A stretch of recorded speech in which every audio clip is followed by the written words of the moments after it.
Hello everyone and welcome to the online platform of Rao academy Bhopal. नमस्कार, आप सभी लोगों का राव एकेडमी भोपाल के ऑनलाइन प्लेटफॉर्म में बहुत बहुत स्वागत है।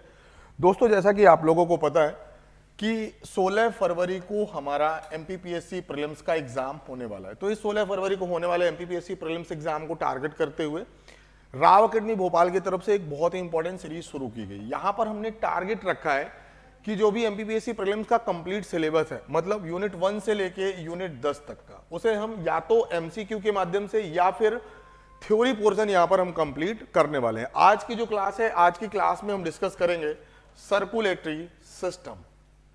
सर्कुलेटरी सिस्टम बहुत इंपॉर्टेंट आज का टॉपिक होने वाला है, ठीक है ना। आप सभी लोग क्लास को ज्वाइन करेंगे, सबसे पहले क्लास को लाइक करेंगे, चैनल को सब्सक्राइब करेंगे और एज अ व्यूअर सबसे ज्यादा मतलब दोस्तों के साथ शेयर भी करेंगे ज्यादा से ज्यादा। तो चलिए फिर आज की क्लास को शुरू करते हैं बिना विलंब के। क्लास को शुरू करें उससे पहले इंपॉर्टेंट नोटिफिकेशन है आप सभी लोगों के लिए।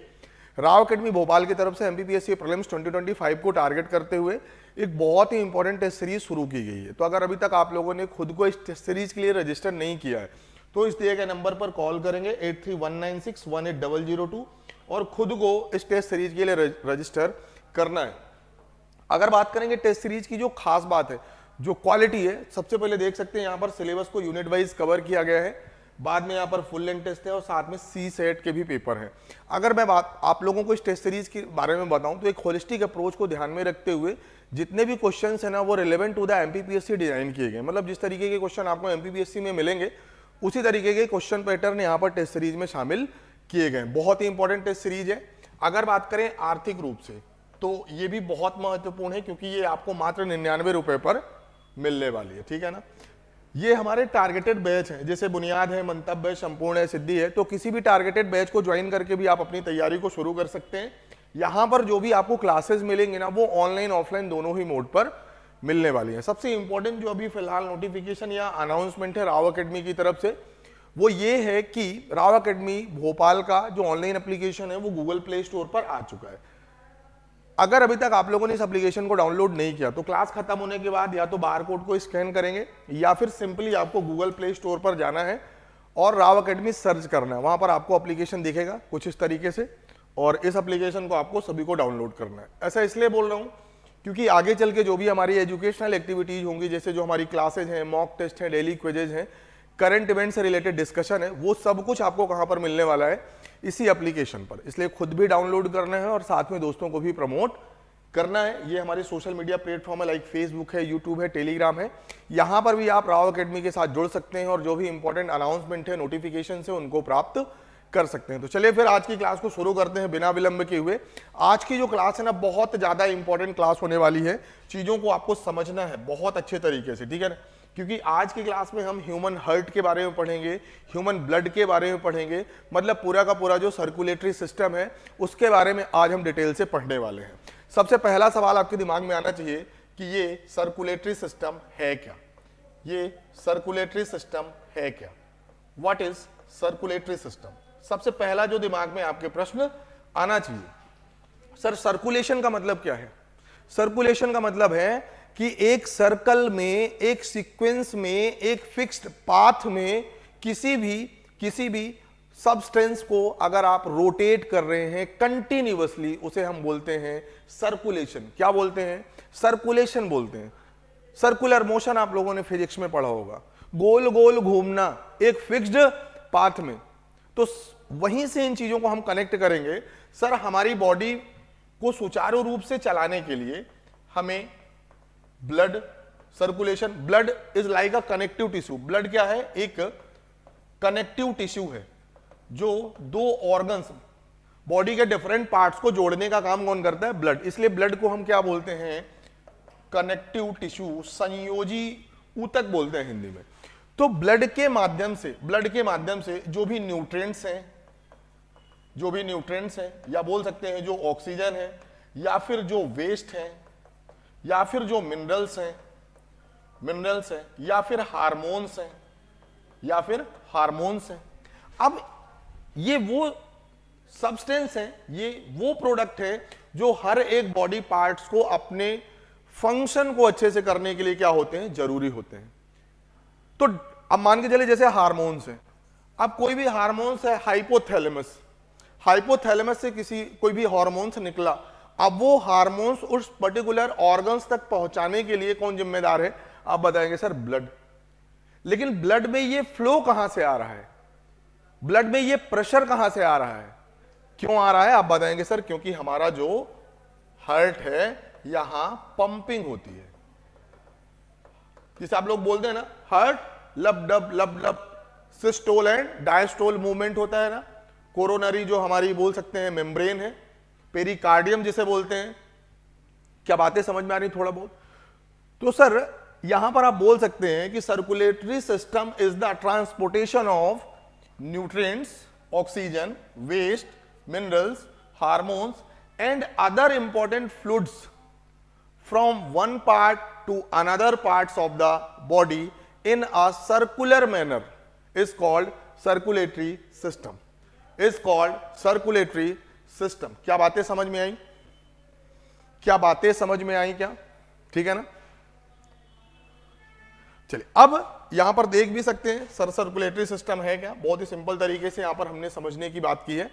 The human circulatory system consist of a network of arteries, veins, capillaries with the heart pumping blood through it. Its primary role is to provide essential nutrients, minerals and hormones to various parts of the body.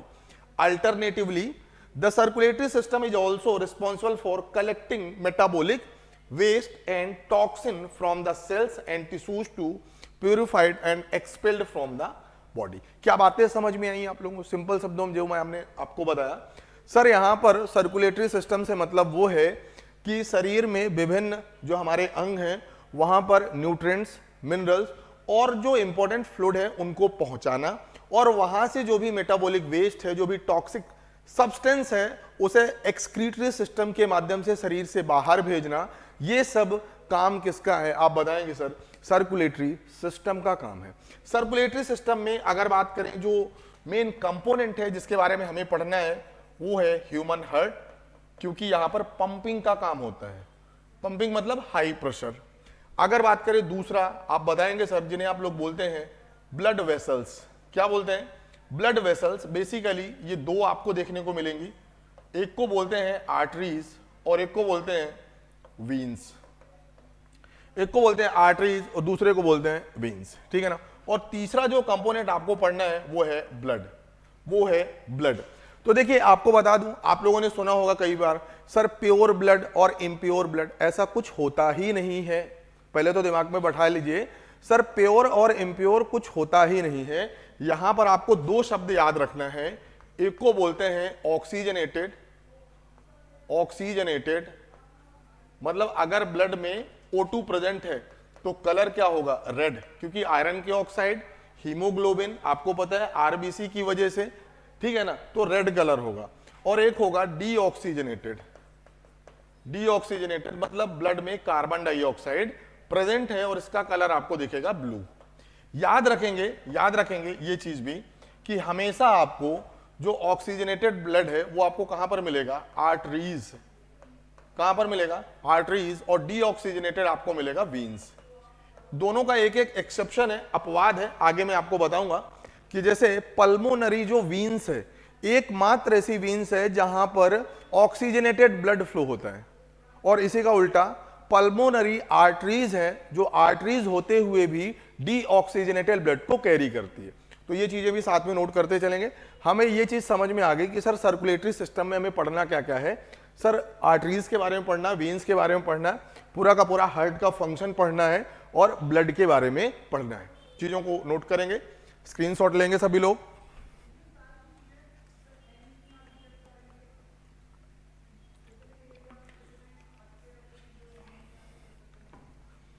चलिए आगे बढ़ेंगे। अब देखेंगे बहुत ही ध्यान से इस image को और चीजों को समझने की कोशिश करेंगे, क्योंकि मेन यहीं पर खेल होने वाला है सबसे ज्यादा। अब देखिए कुछ इस तरीके का हार्ट आपको दिखता है, फिर मैं इसका एक सिंपल वर्जन भी आपको बताऊंगा। फिलहाल यहां से भी चीजों को समझते हैं एक एक करके। ये हमारा ह्यूमन हार्ट है, ठीक है ना। इसमें आपको 4 चैम्बर दिख रहे होंगे। कितने चैम्बर लिखेंगे? 4 चैम्बर। 4 चैम्बर। और वो कौन कौन से हैं देख सकते हैं। सबसे पहले यहां पर देखेंगे लेफ्ट आर्ट्रियम और ये है लेफ्ट वेंट्रिकल। ये राइट आर्ट्रियम है और ये है राइट वेंट्रिकल। सभी लोग देख पा रहे हैं क्या? साथ में कितने चेंबर हैं भैया? 4 चेंबर। कौन कौन से?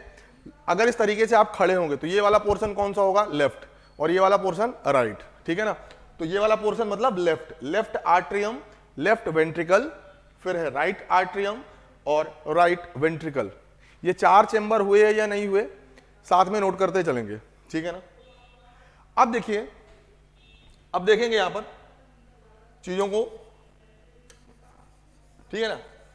अब चीजों को समझते हैं कौन कौन सी चीजें एग्जाम पॉइंट ऑफ व्यू से इंपॉर्टेंट। सबसे पहले अगर बात करेंगे सर, राइट आर्ट्रियम और राइट वेंट्रिकल के बीच में ये आपको वॉल्व दिख रही है क्या? ये वॉल्व टाइप का दिख रहा है कि नहीं दिख रहा? ये वॉल्व दिख रहा है कि नहीं दिख रहा?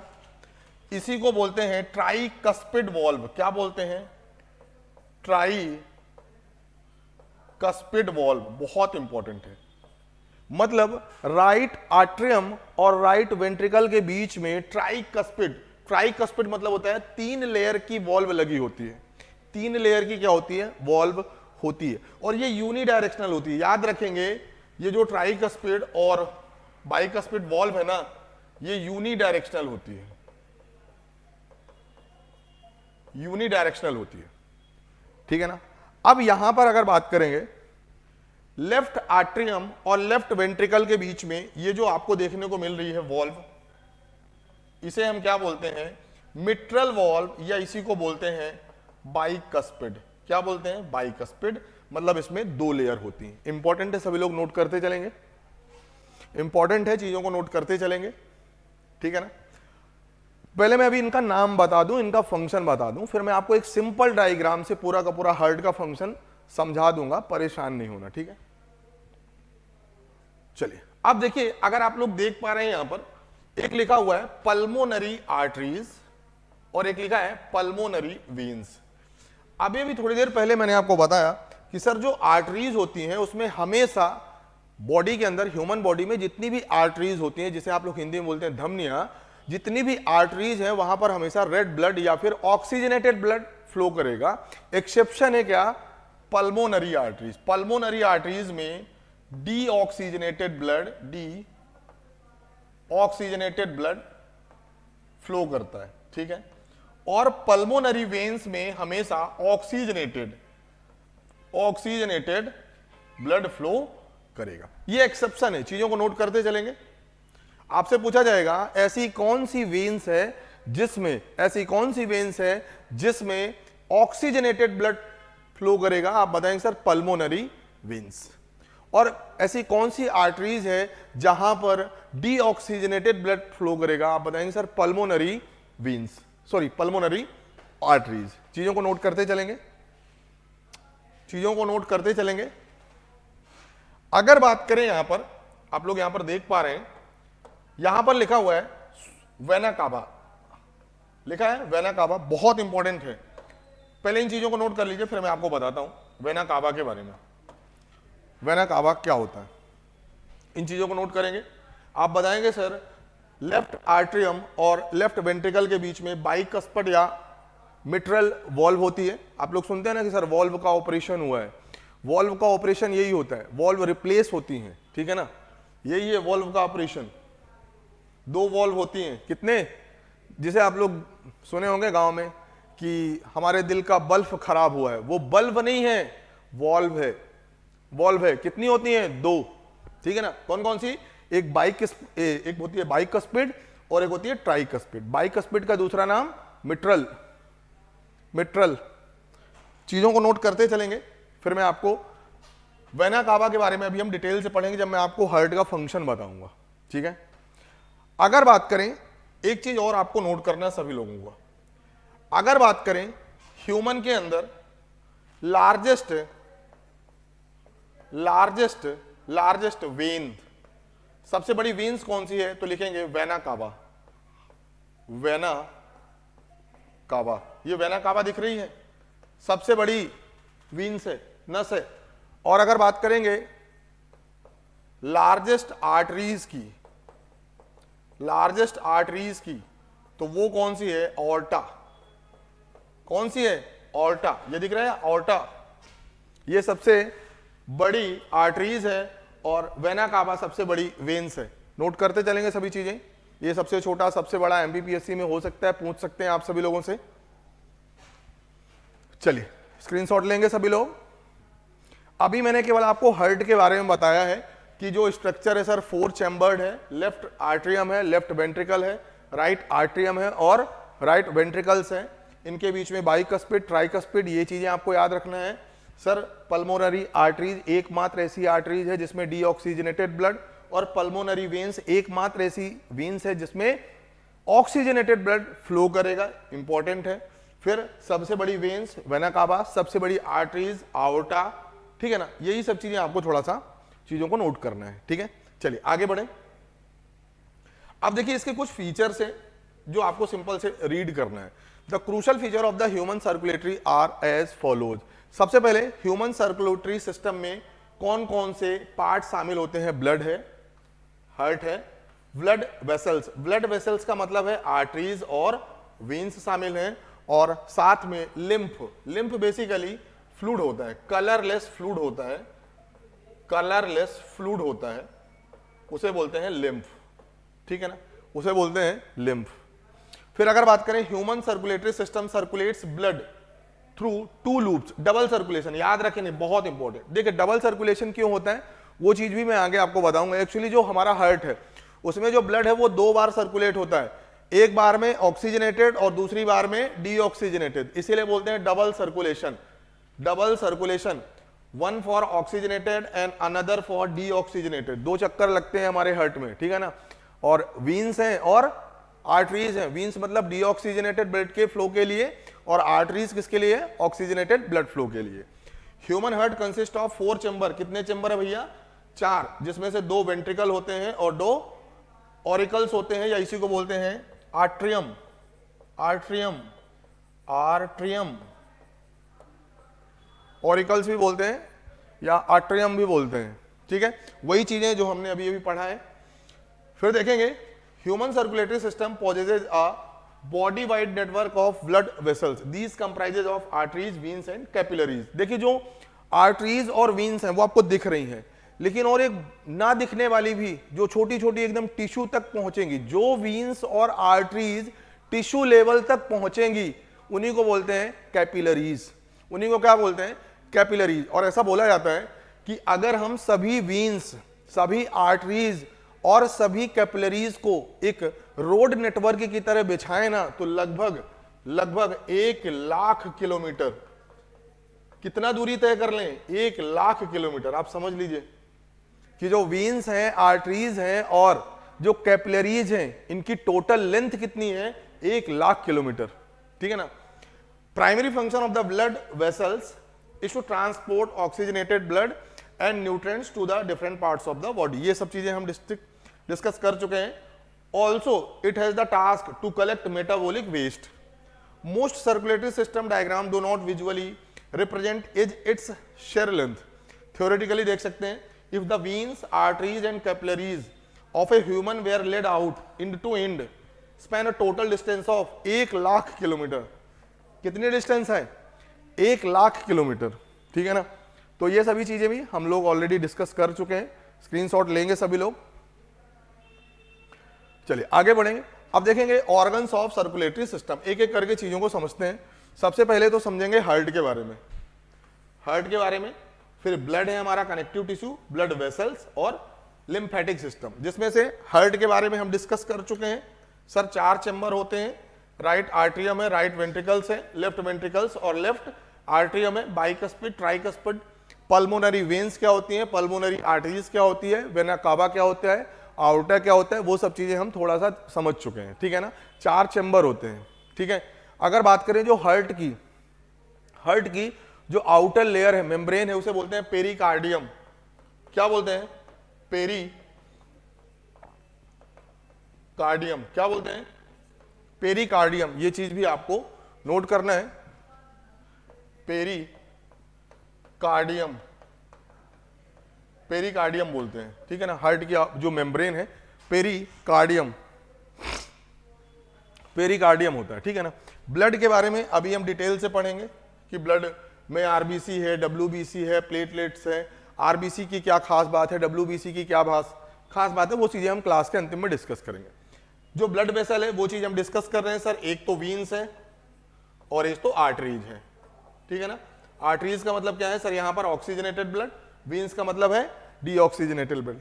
अब लिम्फेटिक सिस्टम और ब्लड सिस्टम ये दोनों हम क्लास के अंतिम में डिस्कस करेंगे। फिलहाल अभी आपको क्या चीजों को नोट करना है, हार्ट के बारे में, ठीक है ना, कि डबल सर्कुलेशन क्या होता है, ये चीज मैंने आपको बता दिया। डबल सर्कुलेशन का मतलब क्या है कि एक बार हमारे हार्ट में किसका सर्कुलेशन होगा, ऑक्सीजनेटेड ब्लड का, और एक बार किसका होगा, डीऑक्सीजनेटेड ब्लड।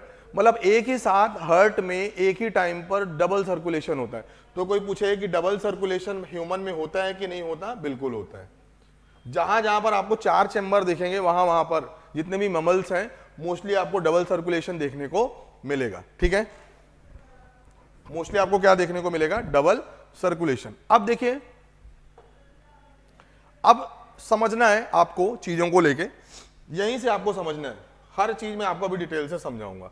ये चीज हमको समझ में आ गई सर, सर्कुलेटरी सिस्टम है क्या, सर्कुलेशन क्या है, इसमें कौन कौन से जो बॉडी पार्ट्स हैं उन्हें हमें पढ़ना है। अब हम यहां पर देखेंगे कि आखिर किस तरीके से सर्कुलेशन होता है, किस तरीके से सर्कुलेशन होता है। तो सबसे पहले तो आपको पता है ये हमारा लंग्स है, बहुत ही ध्यान से समझेंगे। ये हमारा क्या है भैया, लंग्स है। लंग्स में 2 काम होते हैं। लंग्स में 2 काम कैसे होते हैं भैया, कि लंग्स में O2 क्या होती है, ब्लड में मिक्स भी होती है, और CO2 लंग्स से क्या होती है, रिलीज भी होती है, होती कि नहीं। और ये दोनों काम कहां पर होते हैं, हार्ट का एक पोर्शन होता है अल्वियोलेली, अल्वेलोली बोलते हैं, अल्वेलोली, ठीक है ना, ये वाला जो हिस्सा होता है। तो ये चीज तो हम रेस्पिरेशन में मैं आपको बताऊंगा। तो लंग्स अभी फिलहाल अल्वेलोली, अगर आपको याद नहीं हो रहा कोई दिक्कत नहीं है, ये चीज जरूर याद रखिए सर, जो हमारे लंग्स है, जो फेफड़े हैं, वहां पर ऑक्सीजन हमारे ब्लड में मिक्स होगी और जो CO2 हमारे ब्लड में शामिल है वो रिलीज होगी। जब हम सांस लेते हैं मतलब ऑक्सीजन मिक्स हो गई, सांस छोड़ते हैं मतलब कार्बन डाइऑक्साइड बाहर निकल गई, ठीक है ना। इतना चीजें थोड़ा सा ध्यान में रखना है। अब देखिए लंग्स से यहां पर रेड कलर का मतलब होता है, रेड कलर का मतलब क्या होता है भैया, रेड कलर का मतलब होता है ऑक्सीजनेटेड। ध्यान से समझना हर एक चीज, रेड कलर का मतलब होता है सर ऑक्सीजनेटेड ब्लड। अब ये ऑक्सीजनेटेड ब्लड लंग्स के बाद कहां पहुंचेगा, लंग्स के बाद कहां पहुंचेगा, आप देख सकते हैं सर, लंग्स के बाद कहां पहुंचेगा, लेफ्ट आर्ट्रियम में पहुंचेगा। कहां पहुंचेगा, लेफ्ट आर्ट्रियम में पहुंचेगा। लेफ्ट आर्ट्रियम में अगर आप देख पा रहे हैं इस तरीके से डायरेक्शन बनी हुई है, और लेफ्ट आर्ट्रियम से लेफ्ट वेंट्रिकल के बाद ये कहां पहुंचेगा, हमारी बॉडी में, बॉडी में।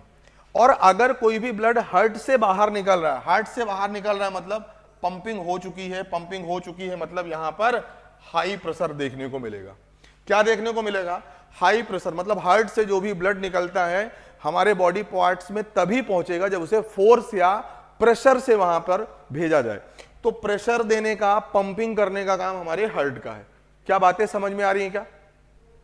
तो सबसे पहले ब्लड कहां पहुंचा सर, लेफ्ट आर्ट्रियम में, उसके बाद लेफ्ट वेंट्रिकल, लेफ्ट वेंट्रिकल से होते हुए कहां पर आ गई भैया, हमारी बॉडी में। यह हमारी बॉडी है, ठीक है ना। अभी समझना, हमारी बॉडी में आ गई। अब हमारी बॉडी में मेटाबॉलिक रिएक्शन होती है। मेटाबॉलिक रिएक्शन का बाई प्रोडक्ट क्या है, कार्बन डाइऑक्साइड। अब वो कार्बन डाइऑक्साइड हमारी ब्लड से कौन कलेक्ट करेगा, वीन्स। कौन करेंगी, वीन्स। ये देख सकते हैं, ये हमारा वीन्स है, डीऑक्सीजनेटेड ब्लड। और ये नीले कलर का जो डीऑक्सीजनेटेड ब्लड आप सभी लोग देखेंगे, यहां पर देख पा रहे हैं उम्मीद है, ये वाला जो पोर्शन, ये सबसे पहले कहां जा रहा है, आप देखेंगे सर सबसे पहले तो राइट आर्ट्रियम में है। कहां पर है, राइट आर्ट्रियम, फिर राइट वेंट्रिकल, और फिर कहां पर जाएगा, फेफड़ों में, मतलब लंग्स में। लंग्स में। क्या बातें समझ में आई या नहीं आई, क्या बातें समझ में आई क्या। अब देखिए इसी चीज को आपको लिखना है। कैसे लिखना है, ये बहुत ही सिंपल सा डायग्राम। सर सबसे पहले अगर बात करें, 2 चीजें हम समझते हैं। अगर बात करेंगे ऑक्सीजनेटेड ब्लड, ऑक्सीजनेटेड ब्लड मतलब ऑक्सीजनेटेड ब्लड मतलब जो रेड कलर का होगा, और उसके लिए जो कैरियर वेसल्स हैं वो कौन सी हैं, आप बताएंगे सर आर्टरीज। कौन है, आर्टरीज। लेकिन इसका एक्सेप्शन क्या है, इसका एक्सेप्शन एकमात्र है, क्योंकि ये वाली जो वेन्स है इसे हम बोलते हैं पल्मोनरी वेन्स। क्या बोलते हैं? Pulmonary veins. ये एक्सेप्शन है, पल्मोनरी वेन्स। एक्सेप्शन क्यों है? क्योंकि पल्मोनरी वेन्स होते हुए भी इसमें ऑक्सीजन या ऑक्सीजनेटेड ब्लड फ्लो करता है। और ये क्या कहलाती है? हमारी पल्मोनरी आर्टरीज। पल्मोनरी आर्टरी मतलब पल्मोनरी आर्टरीज होते हुए भी इसमें डीऑक्सीजनेटेड ब्लड फ्लो कर रहा है। और ये चीज आपको पता है ये क्या कहलाता है? Vena cava. Vena cava, vena cava. चीजें समझते हैं एक एक करके। तो जो हमारा ऑक्सीजनेटेड ब्लड है वो आर्टरीज या आर्टरीज लिखना यहां पर थोड़ा सा गलत होगा। सबसे पहले जो ऑक्सीजनेटेड ब्लड है वो कहां पहुंचेगा? आप बताएंगे सर पल्मोनरी, लिखते चलेंगे, पल्मोनरी वेन्स पहुंचेगा। पल्मोनरी वेन्स के बाद जो अगला स्टेप है वो कहां पर पहुंचा? आप बताएंगे सर लेफ्ट आर्ट्रियम। कहां पर पहुंचा? Left atrium. लेफ्ट आर्ट्रियम के बाद लेफ्ट वेंट्रिकल। Left ventricle. अब लेफ्ट वेंट्रिकल के बाद हाई प्रेशर से, लेफ्ट वेंट्रिकल के बाद हाई प्रेशर से कहां पहुंचेगा? आप बताएंगे सर बॉडी पार्ट से। पूरे बॉडी पार्ट्स में पहुंच गया। ठीक है भैया। अब पूरे के पूरे बॉडी पार्ट से अब किसका नंबर आ गया? डीऑक्सीजनेटेड,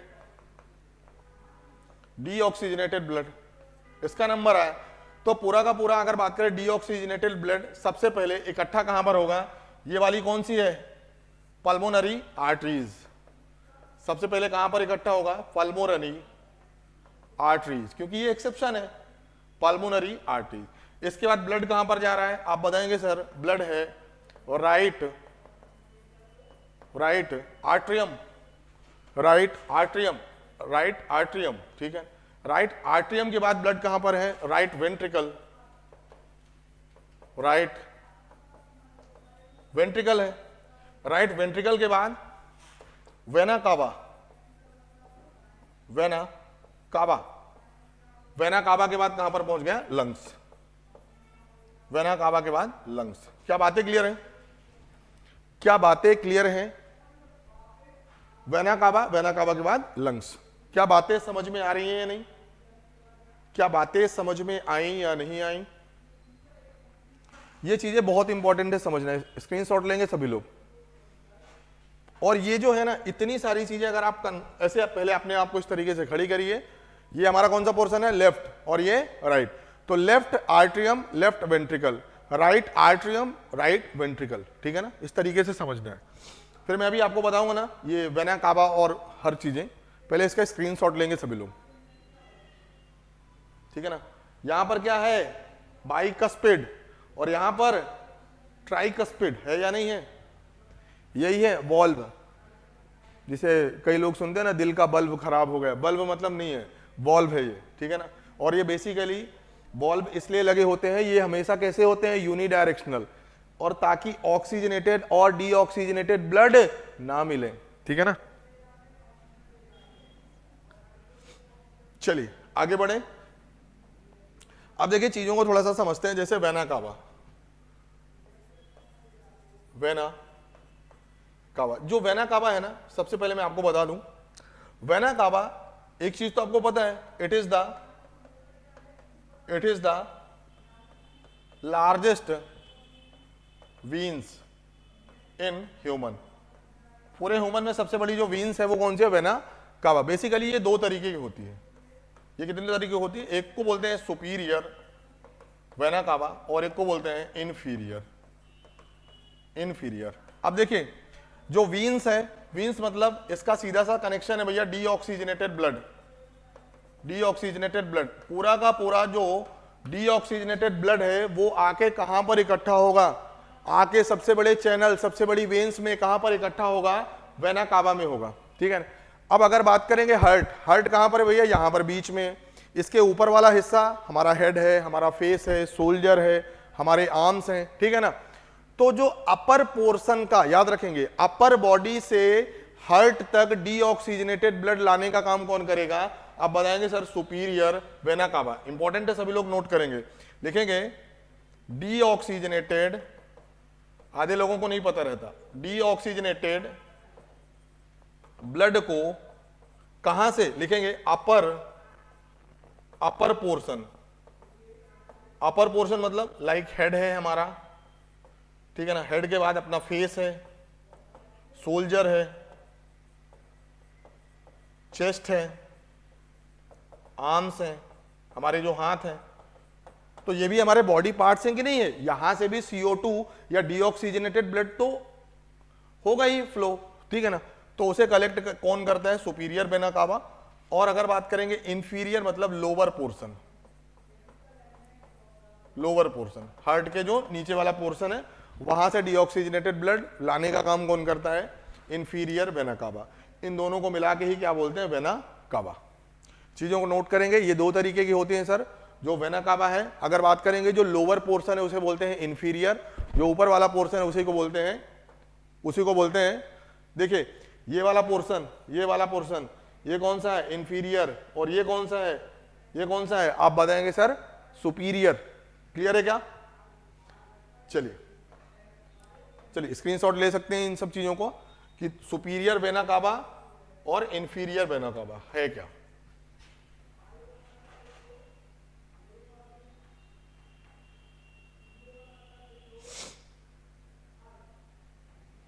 क्लियर है क्या? अगर यहां तक किसी का कोई डाउट होता है, कोई प्रश्न होता है तो जरूर पूछेंगे। देखिए इस चीज को ना हम सिंपल तरीके से भी बना सकते हैं कि मान के चलिए ऊपर हमारा क्या है, लंग्स, ऊपर हमारा क्या है, सबसे पहले लंग्स है, लंग्स के नीचे अपन हार्ट बनाते हैं। हार्ट के मैंने कितने चैम्बर आपको बताए sir, 4 chamber.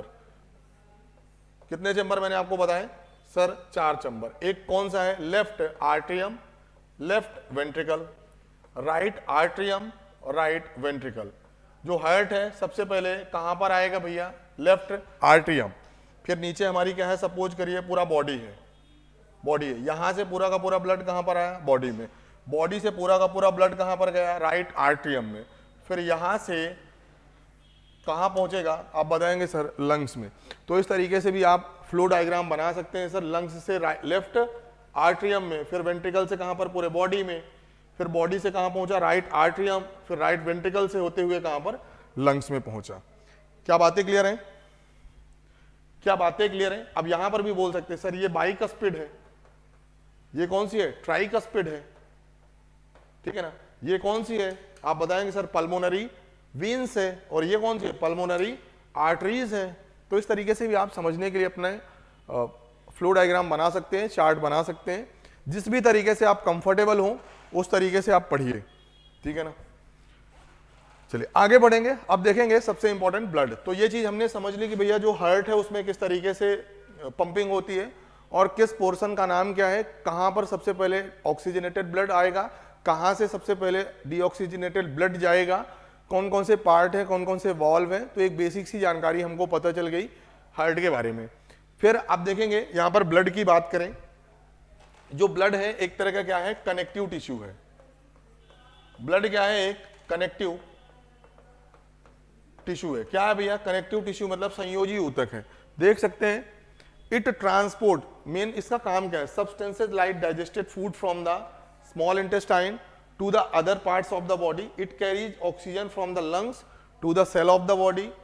It also transport waste for the removal from the body. तो देख सकते हैं कि अगर बात करें न्यूट्रिएंट्स की, अगर बात करें ऑक्सीजन की, अगर बात करेंगे जो वेस्ट और टॉक्सिक सब्सटेंस है उन्हें भी एक्सक्रीटरी सिस्टम तक लेके जाना और फिर वहां से शरीर के बाहर तक एक्सक्रीट करने का भी काम किसका है, ब्लड का है।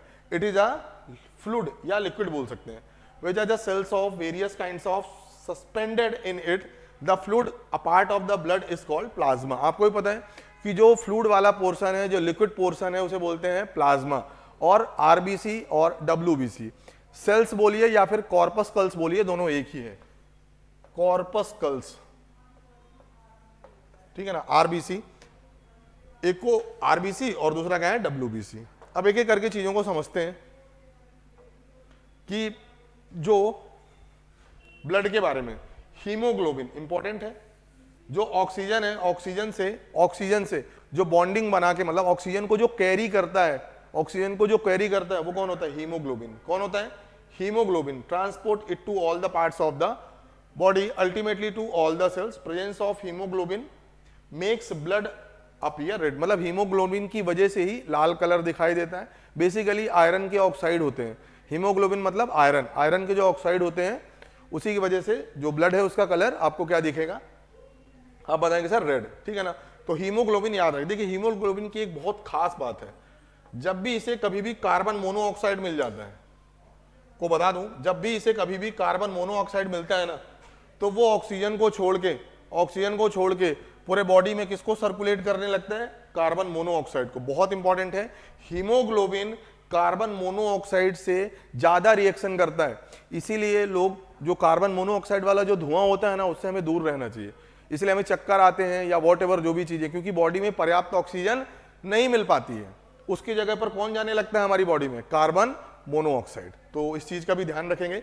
इसीलिए जो इस टाइम पर सर्दी का दिन, सर्दी के समय में कुछ लोग चारकोल जलाते हैं और दरवाजा बंद करके सोते हैं, तो बाद में उनकी डेथ भी हो सकती है, क्योंकि चारकोल को जलाने से कार्बन मोनोऑक्साइड रिलीज होगा, हमारी बॉडी में जो हीमोग्लोबिन है उसे ज्यादा प्यार किससे है, कार्बन मोनोऑक्साइड से, ऑक्सीजन की सप्लाई होगी तो इससे हमारी डेथ भी हो सकती है। तो इन चीजों का भी आपको ध्यान में रखना है, ठीक है ना।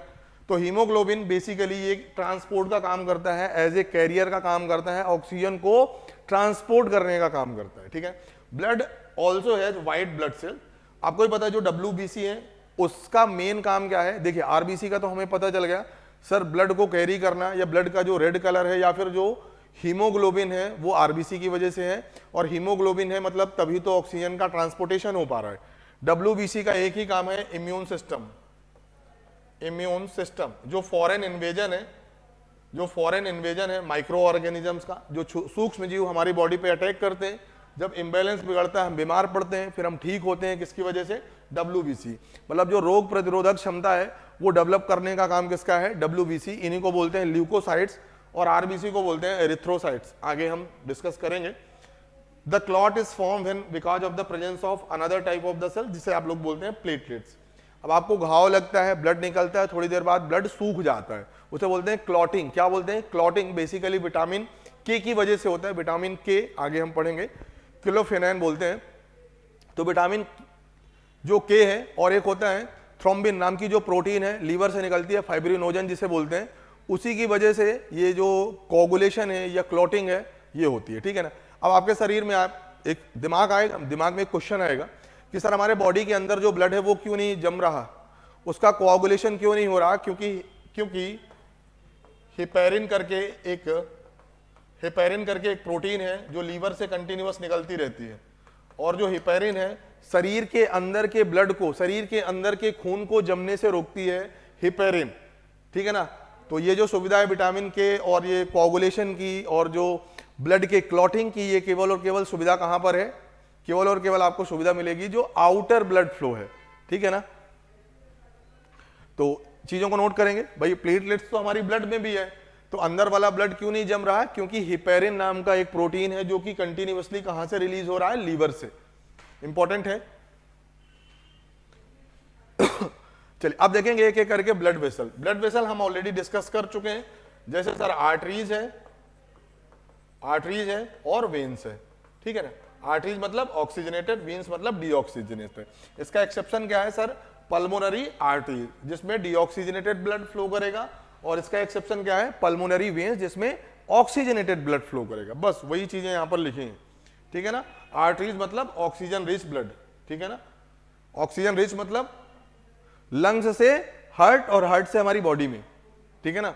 अब देखिए हार्ट में दो चीजें सर्कुलेट हो रही हैं, कौन कौन सी, ऑक्सीजनेटेड ब्लड भी हो रहा है, डीऑक्सीजनेटेड ब्लड भी हो रहा है। जो राइट पोर्शन है, याद रखेंगे ये क्वेश्चन भी पूछा जा चुका है सर, जो हार्ट का राइट पोर्शन है वहां पर डीऑक्सीजनेटेड ब्लड सर्कुलेट होगा, और जो लेफ्ट पोर्शन है वहां पर ऑक्सीजनेटेड ब्लड सर्कुलेट होगा। तो ये चीजें आपको नोट करना है, ठीक है ना। ब्लड वेसल्स का मतलब है आर्टरीज हैं और वेन्स हैं, और साथ में बोल सकते हैं जो कैपिलरीज होती हैं, बहुत महीन वाली जो नसें होती हैं, ठीक है ना, उनको कैपिलरी बोलते हैं। अब देखेंगे ब्लड वेसल्स, देख सकते हैं हार्ट से arteries to the heart veins, ठीक है ना, to the heart veins. Arteries divided into smaller vessels. On reaching the tissues, they further divided into extremely thin tube called capillary, ठीक है ना। तो वही चीजें, और भी पतली नसें जो होती हैं उन्हीं को क्या बोलते हैं आप लोग, कैपिलरीज बोलते हैं। मतलब सोच लीजिए एक सेल और टिश्यू लेवल तक भी वो ब्लड को सप्लाई कर देती हैं, समझ लीजिए। और ये आपको पता है अपने आप डेवलप भी होती हैं, अपने आप क्या होती हैं, डेवलप होती हैं। अगर किसी भी कार्टिलेज को आप किसी भी बॉडी पार्ट को यहाँ पर ऐसे ऑपरेट करके उसके अंदर आप फिट कर दो, ठीक है ना, स्टिचेज लगा दो, कुछ समय के बाद जब आप उस पर्टिकुलर पोर्शन को निकालोगे ना, तो आपको क्या दिखेंगे, वहां पर कैपिलरीज अपने आप डेवलप हो चुकी होती हैं, ठीक है ना।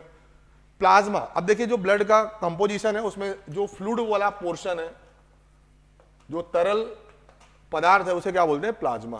क्या बोलते हैं भैया, प्लाज्मा, ठीक है ना। अब देखिए अगर बात करेंगे ब्लड का लगभग 55% क्या है, प्लाज्मा है, और प्लाज्मा के अंदर 90% क्या है, वाटर है। 90% क्या है, वाटर है। Fibrinogen, globulins, albumins are the major proteins, याद रखेंगे। फाइब्रिनोजन जो कि clotting, globulins, albumins are the major proteins जो कि प्लाज्मा में प्रेजेंट है। Fibrinogens needed for the clotting, coagulation of the blood. Globulins किसके लिए इंपॉर्टेंट है, defence mechanism of the body, रोग प्रतिरोधक क्षमता। और एल्बुमिन्स किससे है, ऑस्मोटिक बैलेंस। ऑस्मोटिक बैलेंस मतलब क्या होता है, हमारी बॉडी में जो मिनरल्स हैं, ठीक है ना, हमारी बॉडी में जो मिनरल्स हैं, हमारी बॉडी में जो वाटर है, तो उसकी एक बोल सकते हैं लाइक बैलेंस बना के रखना किसका काम है, एल्बुमिन्स का। तो ये तीनों ही इंपॉर्टेंट है, फाइब्रिनोजन, ग्लोबुलिन्स और albumins. Fibrinogen coagulation, globulins defence mechanism मतलब रोग प्रतिरोधक क्षमता, और एल्बुमिन्स का मतलब है भैया osmotic balance. Osmotic balance, osmosis आप लोगों ने सुना होगा ना, ऑस्मोसिस, रिवर्स ऑस्मोसिस, सॉरी जहां भी फ्लूइड फ्लो का काम होगा ना, फ्लूइड से रिलेटेड है ऑस्मोसिस और रिवर्स ऑस्मोसिस। तो वाटर और मिनरल्स का बैलेंस बना के रखना एल्बुमिन्स का काम है। देखते हैं प्लाज्मा की और खास बात जो है कि प्लाज्मा में वाटर के अलावा भी मिनरल्स हैं, जैसे लाइक सोडियम है, कैल्शियम है, मैग्नीशियम है। तो ये देख सकते हैं।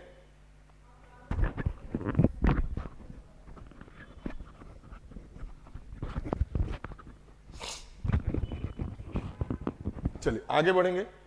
आप देखेंगे जो कोगुलेशन है वो किसकी वजह से होता है, basically bloods are also present in the plasma in active form. Plasma without the clotting factor is called serum. समझ में आई बात, मतलब अगर हम प्लाज्मा से अगर बात करेंगे, फाइब्रिनोजन को हटा दें, अगर आप प्लाज्मा से माइनस कर दें किसे, फाइब्रोनोजन को हटा दें, तो उसे बचेगा सीरम। क्या बचेगा, सीरम। क्या बचेगा, सीरम बचेगा, ठीक है ना। क्या बातें क्लियर है, क्या बातें क्लियर है। अगर आप प्लाज्मा से फाइब्रिनोजन हटा दो तो क्या बचेगा, सीरम बचेगा। कभी कोई पूछे तो बता देना। जैसे आप लोगों ने सेल में पढ़ा होगा, सर एक होता है प्रोटोप्लाज्म। प्रोटोप्लाज्म का मतलब है कि इसमें साइटोप्लाज्म भी है और साथ में जो भी कोशिका के अंग है, ऑर्गेनेलीज भी हैं। इन दोनों को मिला के ही प्रोटोप्लाज्म बनता है, ठीक है ना। उसी तरीके से जो प्लाज्मा है, प्लाज्मा मतलब क्या है सर, सीरम प्लस फाइब्रोनोजन। अगर फाइब्रोनोजन आपने हटा दिया तो क्या बचा, सीरम। तो एक इंपॉर्टेंट इंफॉर्मेशन है। सबसे इंपॉर्टेंट आरबीसी, देखिए आरबीसी का दूसरा नाम है एरिथ्रोसाइट्स। क्या बोलते हैं, erythrocytes. On an average 5 million से 5.5 मिलियन होना चाहिए क्या, आरबीसी। अब देखिए ये हमेशा कहां पर इनका फॉर्मेशन कहां पर होता है, बोन मैरो, अस्थि मज्जा में आरबीसी का फॉर्मेशन होता है। और याद रखेंगे बोन मैरो में भी किस हड्डी की अस्थि मज्जा में, हमेशा लॉन्ग बोन्स। मैंने आपको बताया था पिछली क्लास में, जो स्केलेटन सिस्टम में मैंने आपको बताया था कि जो भी लंबी हड्डियां होती हैं उन्हीं के बोन मैरो में आरबीसी का फॉर्मेशन होता है। अगर बात करेंगे इनकी लाइफ की ना, तो ये कितना होता है, 120 दिन। इनका कितना होता है लाइफ, 120 दिन, ठीक है ना। अब देख सकते हैं यहाँ पर आयरन है, हीमोग्लोबिन है, इसी की वजह से ब्लड का कलर कैसा होता है, रेड होता है। वो सभी चीजें हैं जो हम बार बार डिस्कस कर चुके हैं। बस जिन चीजों को मैंने हाईलाइट किया है ना, उस पर थोड़ा सा ध्यान देना है, स्क्रीनशॉट जरूर लेंगे। आप देखेंगे डब्ल्यूबीसी, देखिए डब्ल्यूबीसी का दूसरा नाम है ल्यूकोसाइट्स। दूसरा नाम क्या है, ल्यूकोसाइट्स, ठीक है ना। अब देखिए अगर बात करेंगे इनका जो प्रमुख काम है, जो मेन फंक्शन है डब्ल्यूबीसी का, जो आपको याद रखना है, वो है एंटीबॉडी, या हिंदी में बात करें रोग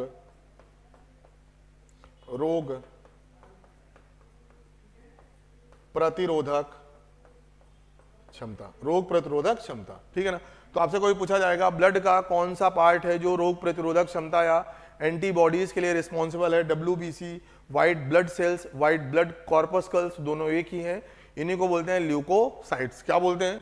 ल्यूकोसाइट्स बोलते हैं। ठीक है ना। क्या बातें क्लियर है?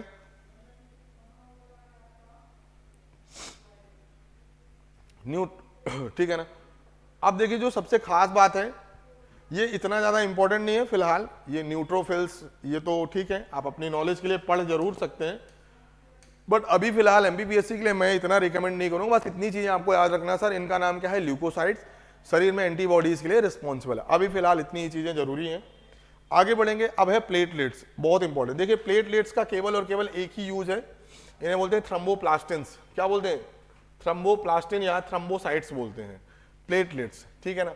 तो इसका एक ही काम है, क्लॉटिंग ऑफ ब्लड। ठीक है ना। बट हमारे शरीर के अंदर ये एक्टिव क्यों नहीं हो पाता है थ्रोम्बोप्लास्टिन या थ्रोम्बोसाइट्स? क्योंकि हमारे यहां पर बॉडी के अंदर लीवर एक हिपेरिन नाम की प्रोटीन सिक्रिएट करता है, जिसकी वजह से अंदर का जो ब्लड है वो कोगुलेट या जमता नहीं है। ठीक है ना। फिर ब्लड नॉर्मली कंटेन्स, ये थोड़ा सा याद रखना है, 1.5 लाख से लगभग 3 लाख के बीच में प्लेटलेट्स होना चाहिए। डेंगू जिनको होता है ना, वो सबसे पहले प्लेटलेट्स ही कम होती हैं। रोग प्रतिरोधक क्षमता, या बोल सकते हैं मतलब शरीर में जो प्लेटलेट्स है ना वो कम हो जाते हैं। किसकी वजह से? डेंगू सबसे खतरनाक है। Can release a variety of substance most of which are involve in the coagulation and clotting of the blood. तो इसका मेन ही काम आपको याद रखना है, कोगुलेशन। बेसिकली होता कैसे है? तो देखिए 3 चीजें याद रखना है, फाइब्रिनोजन, ठीक है ना, फाइब्रिनोजन, और एक एंजाइम है थ्रोम्बोप्लास्टिन। क्या बोलते हैं? थ्रोम्बिन बोलते हैं या थ्रोम्बोप्लास्टिन बोलते हैं, जो कि थ्रोम्बोप्लास्टिन्स आपको कहां पर मिलेगा? प्लेटलेट्स में, प्लेटलेट्स। जब थ्रोम्बोप्लास्टिन या थ्रोम्बोप्लास्टिन किससे मिलेगा? फाइबर से या फाइब्रिन से बनेगा, तभी तो फाइब्रिनोजन बनेगा। फाइब्रिनोजन, इसी को बोलते हैं क्लॉटिंग। सिंपल भाषा में क्या बोलते हैं? क्लॉटिंग बोलते हैं। ठीक है ना। तो ये 2-4 नाम आपको याद रखने हैं सर, फाइब्रिनोजन, ठीक है ना, या फिर बात करेंगे थ्रोम्बोप्लास्टिन, थ्रोम्बिन्स। ठीक है ना। तो ये किससे रिलेटेड है? Coagulation of the blood. अभी इनिशियल लेवल में अगर बात करें कि एग्जाम में आपको याद रखना है सर, ब्लड का कौन सा पार्ट है जो रक्त का थक्का, कोआगुलेशन ऑफ द ब्लड बनाने में मदद करता है? वो हमारा प्लेटलेट्स है। आइडियल प्लेटलेट्स की जो कंडीशन है, जो काउंटिंग है, वो कितना है? 1.5 लाख से लेके 3 लाख तक। चीजें क्लियर है क्या सभी को? चलिए आगे बढ़े उसके पहले मैं आपको बता दूं, राव अकेडमी भोपाल की तरफ से एमपीपीएससी प्रीलिम्स एग्जाम को टारगेट करते हुए एक बहुत ही इंपॉर्टेंट टेस्ट सीरीज शुरू की गई है।